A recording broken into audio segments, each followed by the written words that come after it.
అదే ఆ అన్న నాతో ఏమన్నాడు తెలుసా, 5 రోజుల కోసం వచ్చినానైతే అన్నాడు. నేను ఉండలేనప్ప, నాతో అయితే లేదు అంబియన్స్ అది ఇది అంటున్నాడు ఆయన.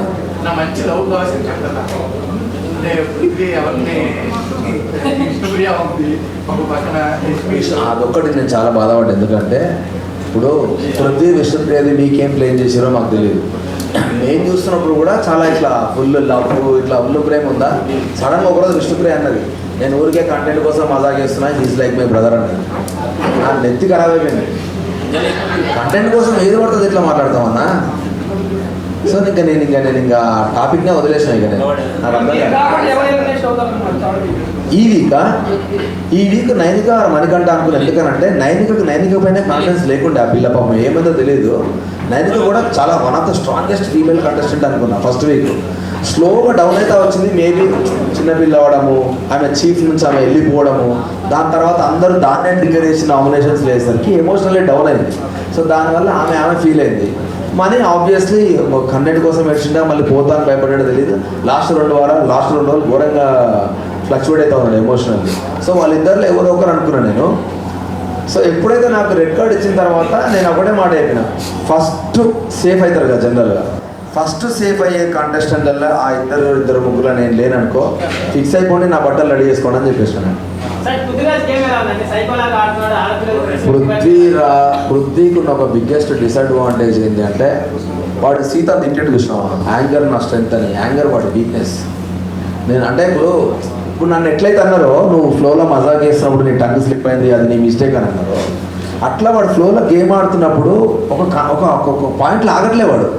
నువ్వు అమ్మాయిగా అబ్బాయిగా ఎవడన్నాగా అని డైరెక్ట్ వార్నింగ్ ఇస్తున్నాడు. దెబ్బతింటే నాకు సంబంధం లేదు, ఐఎమ్ సారీ, నా దగ్గరకు వస్తే నేను మనిషిని కాదన్నట్టే మాట్లాడుతున్నాడు. 100% రాంగ్ అన్న, అది 100% రాంగ్. అది నువ్వు మళ్ళీ పక్కన గేమ్ అయిపోగానే వచ్చి ఇట్లా హక్ చేసుకొని మాట్లాడితే అంత ఫ్లిప్ అయితే నేను అవ్వలేను.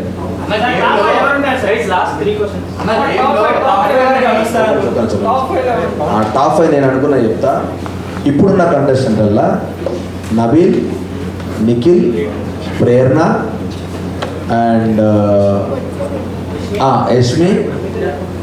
యష్మి కాకుండా మణికంఠ ఉండదు.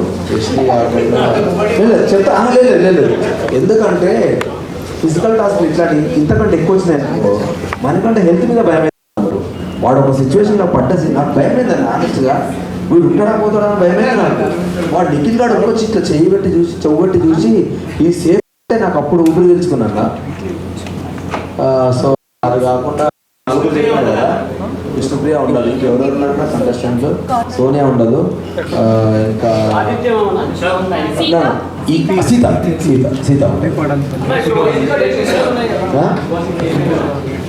ఏం నేర్చుకోలే అన్నా నేను. అంటే మన చుట్టూ ఉన్నోళ్ళు మనల్ని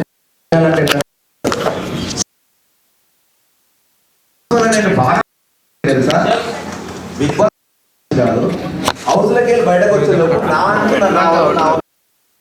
బయట బాగా వాళ్ళు నా వాళ్ళు కాదు తెలుసు.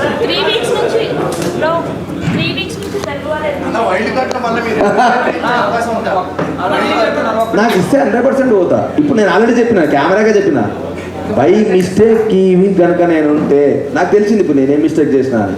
అది రిపీట్ కాదు, ఫినేలా కాదు, నేను బయటకు రాను, నేను చూపిస్తాను నేను అని చెప్పి 100% ఆనెస్ట్గా.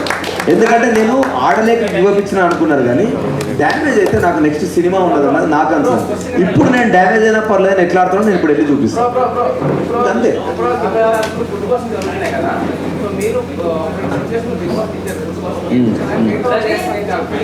అని అందరు అన్నారు అన్న, నేను అదే చెప్తున్నా, అందరు అన్నారు నాయే వేసిరాడా, నాయే వేసి ప్రతి ఒక్కరు తిట్టిండు అన్న.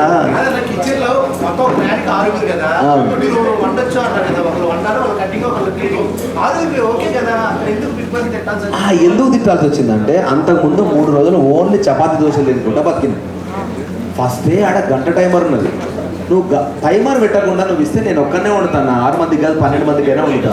నువ్వు టైమర్లా నువ్వు ప్రాపర్గా ఉండలేదనుకో, వాళ్ళు వచ్చి టార్చర్ పెడతా ఉంటారు, మాకు లేట్ అవుతుంది ఆకలితో ఉంటారు. కర్మ కానీ మనం ఫుడ్ చక్కగా ఉండలేదనుకో అన్న, వాడు తినకుండా పండాల్సి వస్తుందా, ఇంకేం ఆడతారు అన్న టాస్క్లో. సో అది నా బాధ. అవుట్ ఆఫ్ దాన్ని ఏమంటారు, ఒక బాధతో వచ్చిన మాటలు అవన్నీ ఎందుకంటే తినడానికి కొడుతురా తినకుండానే కొడుతురా టాస్క్లన్నీ నాకు ఒక బాధతో వచ్చిన మాటలు అవి. ఎందుకంటే ఎగ్జాక్ట్లీ అన్న నేను అదే అంటున్నా. ఇప్పుడు సీతదే బెస్ట్ ఎగ్జాంపుల్. ఆడ జరిగిందంతా వేరే, కానీ బయటకు ఒక విలన్ లాగా చూపించినారు. ఏ సెల్లేలే అన్నది ఎవరు అన్నారన్న సెల్లెందుకు? నేను మంచిగా వాచ్ పెట్టుకొని సీజన్ అంతా ఆడదాం, మా నాన్న వాచ్ నాతో ఉన్నట్టు ఉంటుంది అనుకుంటే బయట ఎంతమంది ఎన్ని మీమ్స్ చేసిరో కథం నాకు నోటిఫికేషన్ అబ్బాయి వాచ్ పెట్టుకోకు నువ్వు అని ఇచ్చారు. ఎక్కువ టాస్క్ నాకు అర్థం కాలే అన్న, నిజంగా చెప్తున్నా. వాళ్ళకి ఆప్షన్ ఇచ్చారు, నాకు ఇవ్వలేదు. నేను బరాబర్ ఫీల్ అవుతా కదా. నేను చెప్తున్నా కదా అన్న, ఇప్పుడు వైల్డ్ కార్డు 2 ప్రూవ్ చేయాలి. నేను వీడు ఫిజికల్గా ఆడలేకపోయాడు, గివ్ అప్ ఇచ్చిండు అన్నారు కదా. నాకు నెక్స్ట్ సినిమా ఉన్నది, దానికి ఎఫెక్ట్ కావద్దని చెప్పేసి నేను ఆగిన. ఇప్పుడు బరాబర్ వైల్డ్ కార్డ్ వస్తే ఫిజికల్గా ఎంత డ్యామేజ్ అయినా పర్లేదు, నేను పోయి ఆడి నేను గివ్ అప్ ఇవ్వకుండా నేను ఫైటర్ అని వాళ్ళ కోసమైనా ప్రూవ్ చేస్తాను. ఎందుకంటే అదే చెప్తా అన్నారు కదా.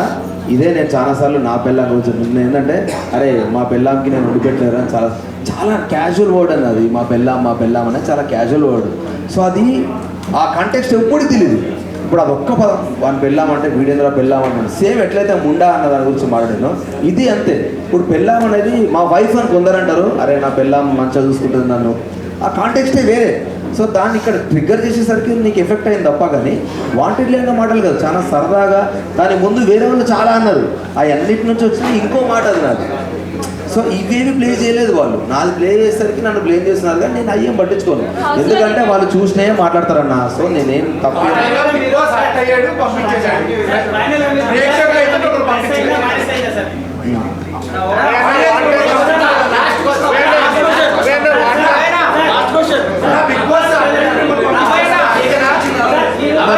ప్లీజ్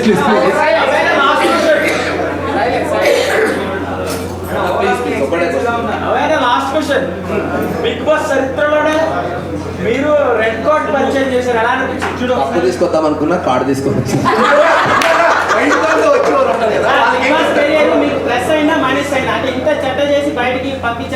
ఏం లేదు అన్న. ఆడియన్స్ కి ఏం పని ఉంటుంది అన్న నా మీద ఫోకస్ చేయడానికి? మా అయితే నేను రోజులు పట్టించుకుంటున్నాను. ఆ తర్వాత ఎవరి లైఫ్ వాళ్ళదే, ఎవరి ప్రెజర్ వాళ్ళదే, ఎవరి కష్టాలు వాళ్ళదే. అయినా నన్ను ఇష్టపడితే నన్ను ఫాలో అవుతారు, ఇష్టపడకపోతే లైఫ్ తీసుకుంటారు. వాళ్ళకి ఇంకా వేరే లైఫ్ ఉంటుంది డెఫినెట్గా. దానివల్ల ఎఫెక్ట్ అయ్యేది ఏముంది అన్న. 12 ఏళ్ళ 10 ఏళ్ళ కెరియర్లో నేను చాలా మంచి పేరే తెచ్చుకున్నాను, అయినా నాకు సినిమాలు రాలేదు. నెగిటివ్ వల్ల నాకు పెద్ద లైఫ్ పోతుంది అనేది ఏముండదు. నేనేం చెప్పా, వాళ్ళు చాలా ప్లాన్గా వస్తారు. ఇప్పుడు వాళ్ళే చాలా తెలివిగా వస్తారు. వాళ్ళతో హౌస్ హోల్డ్ జాగ్రత్తగా ఉండాలని చెప్తా. అన్న థ్యాంక్ యూ సో మచ్ వచ్చిన వాళ్ళందరికీ. Super duper happy. Thanks a lot. నాకు ఓటేసిన వాళ్ళందరికీ థ్యాంక్ యూ సో మచ్. ఇప్పుడు ఆపరేషన్ లేకుండానే మోకాళ్లకు ప్లాస్మా ట్రీట్మెంట్, మీ ఆర్థోపెటిక్ సమస్యలన్నిటికీ రోబోటిక్ టెక్నాలజీ ద్వారా తక్కువ ఖర్చుతో శాశ్వత పరిష్కారం. ఫ్రీ కన్సల్టేషన్, ప్రతి ట్రీట్మెంట్ పై 20% డిస్కౌంట్. ఈ ఆఫర్ కొద్ది రోజులు మాత్రమే. త్వరపడండి. V9 hospitals 9281465842.